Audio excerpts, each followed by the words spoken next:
Hi friends, எல்லாருக்கும் வணக்கம். PKL season 12ல் Tamil Thalaivas வந்து தன்னோட புதிய கோச்சா சஞ்சீவ் பலியானை வந்து இன்னைக்கு இப்போ தான் ஒரு மணி நேரத்துக்கு முன்னாடி அஃபிஷியலாக அனௌன்ஸ்மெண்ட் பண்ணியிருக்கிறாங்க.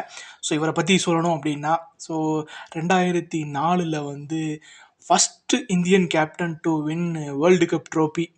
தென் 2023 ஜூனியர் கபடியில் வந்து வேர்ல்டு கப் வின் பண்ணியிருப்பார். ஆஸ் அ கோச்சாக வின் பண்ணியிருப்பார். ஸோ கேப்டனாகவும் கோச்சாகவும் இதுதான் இன்டர்நேஷ்னலில் இவரோட இது. தென் பிகேஎல் எடுத்துக்கிட்டிங்கன்னா சீசன் 3ல் பட்னாவுக்கு கோச்சாக இருந்து வின் பண்ணி கொடுத்துருப்பாரு. சீசன் 9ல் ஜெய்ப்பூர் கோச்சாக இருந்திருப்பார். ஸோ இப்போ சீசன் 11 வரை ஜெய்ப்பூருக்கு தான் கோச்சாக இருந்தார். அங்கே அவரோட பெர்ஃபார்மன்ஸ் சரியில்லாதனால அவர் ரிலீஸ் பண்ணியிருந்தாங்க. இப்போ தமிழ் தலைவாஸ்க்கு வந்திருக்கிறாரு. ஸோ நீங்கள் என்ன நினைக்கிறீங்க? இவர் வந்துட்டார். ஸோ என்னென்ன மாற்றங்கள்லாம் தமிழ் தலைவாஸுக்கு வரும்?